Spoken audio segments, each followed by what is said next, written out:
Hi, my name is Jenny Lauren Dowden for Conduit News, and today we have Dr. Patrick Wolf joining us once again to go through our Mythbusters regarding school choice. Thank you so much for coming back in. Glad to be here, Jenny. So I believe this is about our 8th Mythbuster. We've been just going through, and they've been so good. We've gotten great feedback. One thing that we are seeing a lot right now is conversations regarding teachers, how school choice legislation would potentially impact them negatively or positively. But right now, especially here in Arkansas, we're hearing from teachers and those who are proponents of public education say school choice is bad for teachers. It is bad. So is that true or false?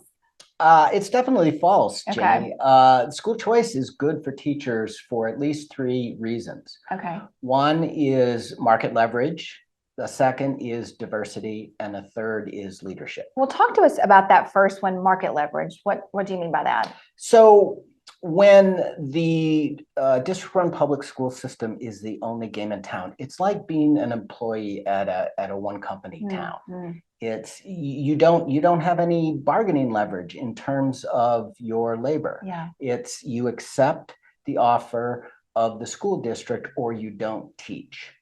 But in environments where there's lots of school choice, then teachers have a lot of employment options. Yeah. And they can choose from among those employment options. And the fact that there are more employers in the education space in a choice environment means that teachers have more bargaining leverage for their labor.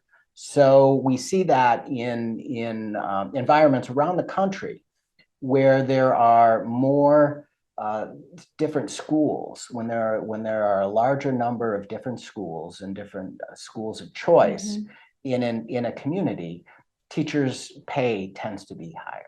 Talk to us then. So how would that relate to, we're seeing conversations regarding there's a teacher shortage. And so if we're saying we're going to open that up, there's going to be more schools, the demand for more educators, I think, would be higher. I don't know. But so how do you reconcile the fact that we have a teacher shortage along with that market expansion, if you will? Well, I think the teacher shortage has been artificially created by our public education system.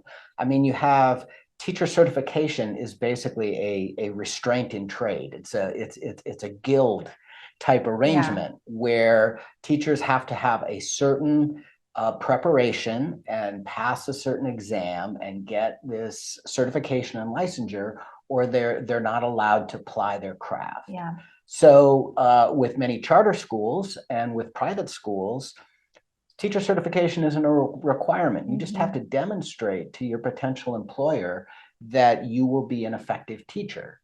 So that opens up the teaching profession to a much greater variety and a much larger number of potential teachers. And the way to eliminate and alleviate the teacher shortage is to remove these constraints that are preventing effective teachers from getting access to classrooms. Talk to us then about the second one. You mentioned diversity of environment. What do you mean by that? So just as one size doesn't fit all for children in the education space, one size doesn't fit all for teachers either. And schools of choice have the freedom to develop alternative schooling approaches, very vibrant school cultures, and basically the same that benefits teachers in the same way that it benefits students. Is teachers then have more opportunities to find the school environment that best fits their interests and talents, and they don't have to conform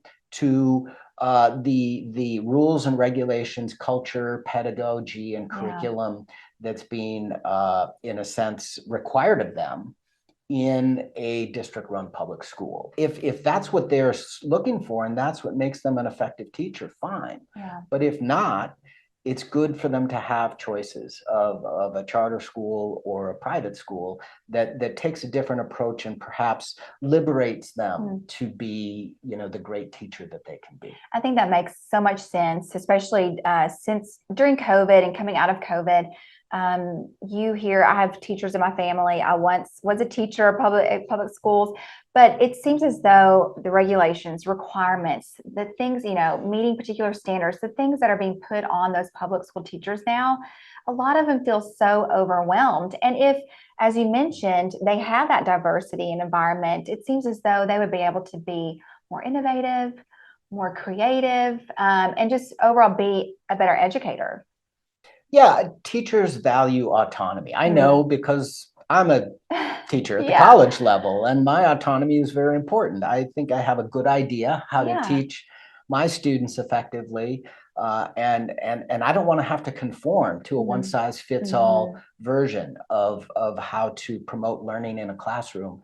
And K-12 teachers shouldn't have to either. And unfortunately, sometimes they do when the district-run public schools are the only game in town. Okay, finally, your third point that we want to hear about. You talk about that this would enhance or provide more leadership opportunities for educators. Yes, schools of choice tend to be smaller than district-run public schools. That means they need more school leaders. Yeah. And they also are organized horizontally, as we call it in the public management space. And that means that there isn't that much distance between the organizational leader and the teachers in the classroom. In the district-run public schools, you've got a vertical organization. So you've got this long ladder of administrators that you have to climb if you want to run a school. Yeah. That's not the case with charters and with private schools.